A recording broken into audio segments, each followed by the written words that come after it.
fascinating events that happen. I don't know if there's going to be time to go through all of them, but there's a few very moving events that happened.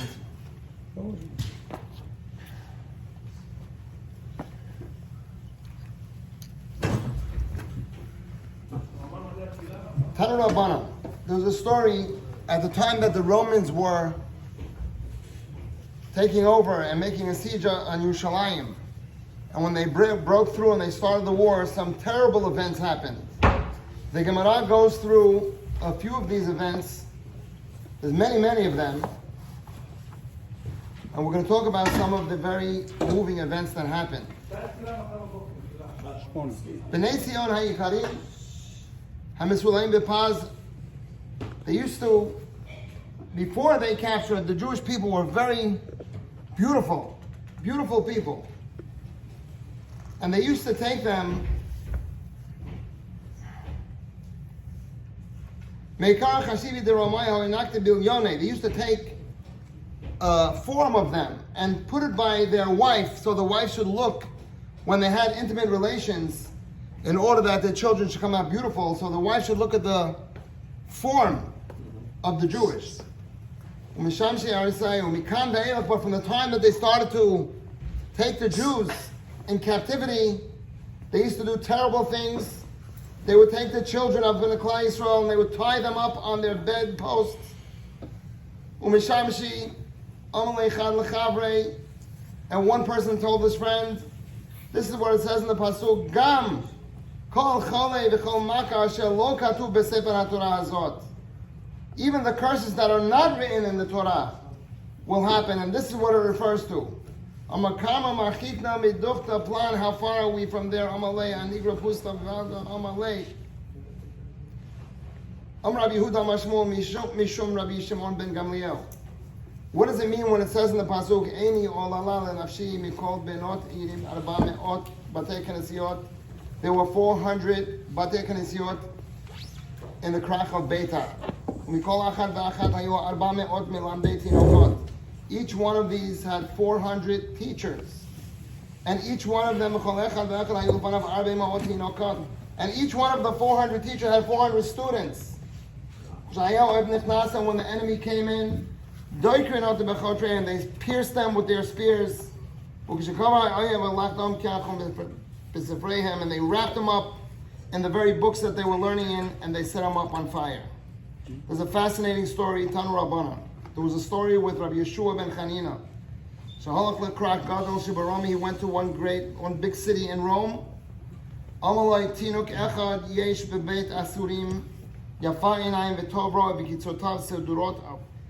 The Roman said, I have one of the Jewish children in captivity that you never saw anyone so beautiful in your life.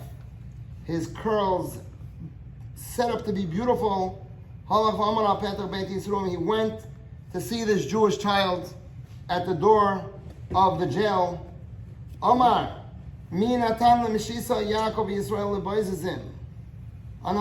what happened? How did this happen to the Jewish children? And the captive child answered. He said, you know why it happened to us? We sinned to Hashem. We didn't follow in His ways.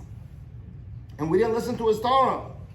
Omar, the great rabbi who saw him, Rabbi Yoshua ben Chanin, he says, Muftachani bai, Shemayro Rabbi Yisrael. This person's going to be a great person. If he could say that in captivity, the reason why this happened is because he didn't watch Hashem's Torah. He goes, I'm positive he's going to be a great rabbi. And he said, whatever it takes, I'm going to get him out, with all the money in the world. And he gathered a lot of money, and he took him out, and it wasn't long before he indeed became a great rabbi in Yisrael. Umanu, Rabbi Yishmael ben Elisha. Rabbi Yehuda Amar Rab Massre b'beno b'bita shel Rabbi Yishmael ben Elisha. This very same Rabbi Yishmael ben Elisha was beautiful complexion and a gorgeous person. Shenishbu l'shnei adonim. The two children of Elisha got captured. His own children got captured. Nizdavdu shnehem b'makam echad zeh amar yesh li eved she'ein ki yofe b'chol ha'olam. I'll explain. Two of his children had a boy and a girl, and they both got captured to two separate masters. And these two masters got together, and they said, I want you to know something. I have the most gorgeous boy in my captivity. And he says, well, I tell you, I have the most gorgeous girl in my captivity. Mm-hmm. Let's make a deal. Amru, Bo v'nesiyem zelazeh. Let's put them in the same room, and let them have children, and we'll split the children. Yashal b'keren zavidzeh. They put him in the room, and this one sat in one corner.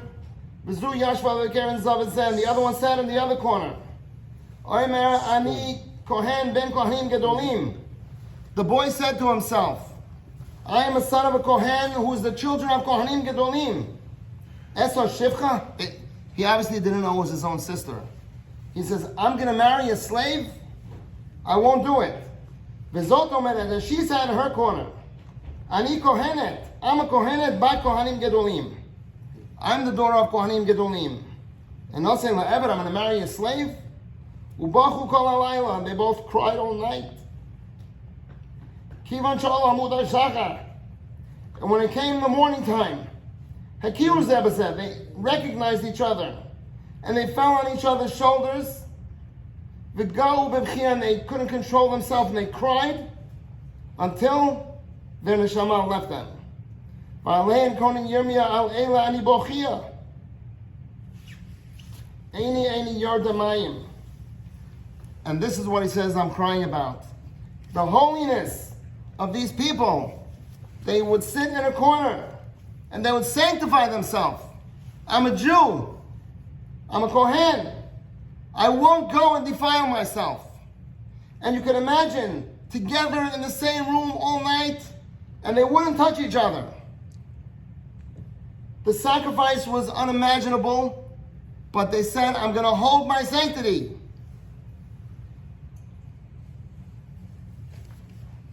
We can't just read a story and take a story and go on and be very moved by it.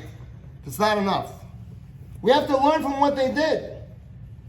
They sanctified themselves, and they were in a terrible situation, but they said, I'm not going to do these things. I'm not going to defile myself with going out of the nation. We have to learn to do that also. No matter how hard the nisayon is. We have to stick b'tahara u'b'kedusha and stay with our own type to be holy. And it continues in the same vein. Amar Reish Lakish. Massre b'isha achat. There was a story with one girl, the Tzafnat bat Paniel Shema. What does that mean, Tzafnat? Everybody would look how beautiful she is. Tzafnat means she had a look. Shekol tzavim biyofya. Bat Paniel b'tor shel Kohen Gadol sheshim shoy lefnai v'lefnim. She was the daughter of a Kohen Gadol, and they captured her, and they did bad things with her the whole night.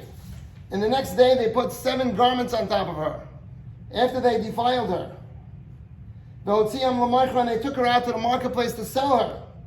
A person who was extremely ugly came to the auction and he wanted to buy her. Show me how beautiful she is. So the seller said, Amalai, Reka, you fool, you empty one. I'm telling you, there's no one more beautiful in the whole world. Amalai, I want to see her anyway. And Shita Shisha Chalukim, they took off 6 layers. The 7th one, she ripped it off and fell to the ground. And she says, Master of the world, if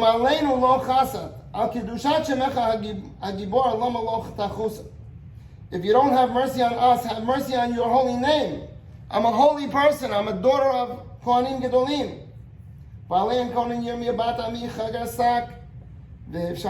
And she buried herself.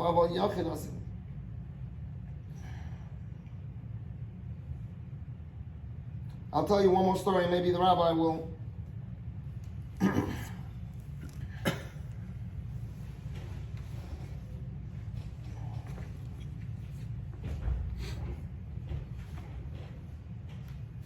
was another story where they had a similar story. two people were captured, and they were already married.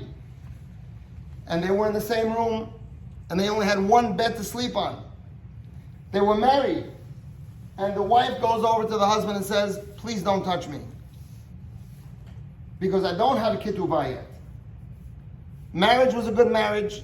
It was a kosher, and she was Jewish, but she didn't have a ketubah, and the rabbis say a lady without a ketubah you're not allowed to be with.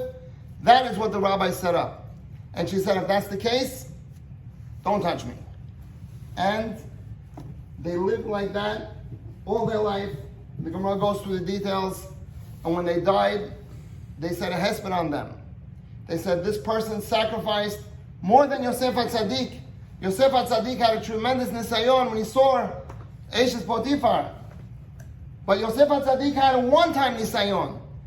And he wasn't in the same bed. And he wasn't in the same house. This person was day in and day out. It was his wife. He could have justified it.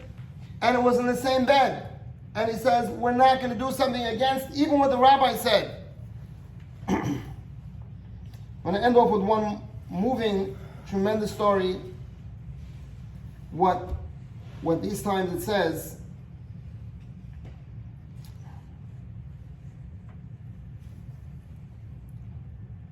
the pasuk, Ki alecha horagnu kol hayom, nachshavnu katzon tavcha. For you, Hashem, we give up our life every day. There was a machloket on the opinions of what does that mean. According to Rabbi Yehuda, this is referring to a very holy lady in that time, and her name was Isha B'Shiva Baneh. Talking about a lady and her 7 sons, Atyu Kamei Kamei the Kesar, Chana and her 7 sons. The Kesar came, Amalei Plach Labodat Kochavim. What happened was this Kesar, this general, the king had a bet with him. I'll bet you can't get these boys, this Jewish family, to bow down to Avodah Zarah. He goes, watch.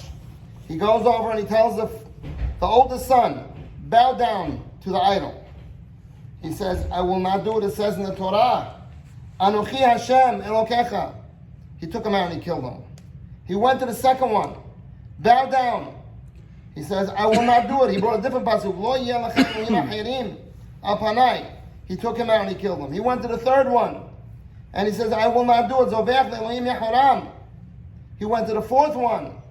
And he took him out and he killed him. The fourth one, he says, Lo tishtachaveh le'elacher. I will not. Pasuk says, do not bow. He took him out and he killed him. He went to the fifth one. The fifth one says, it says in the Torah, Shema Yisrael Hashem Elokeinu Hashem Echad. There's only one God. I took him out and he killed him. He went to the sixth one.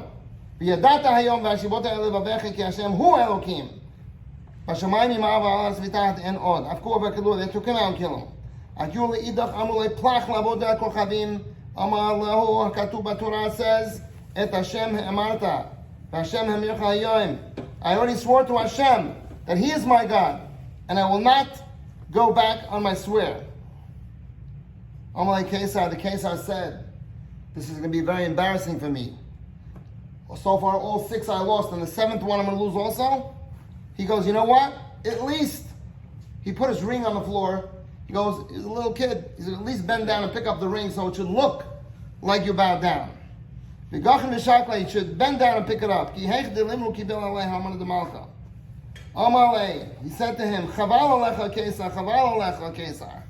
woe unto you. You're worried about your own honor? How much more so should I worry about Hashem's honor?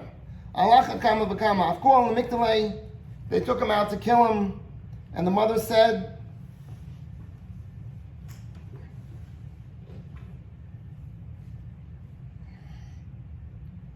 let me give him a kiss. And she said to the boy, when you go to heaven, tell Abraham Avinu, you sacrificed 1 son, and I did 7.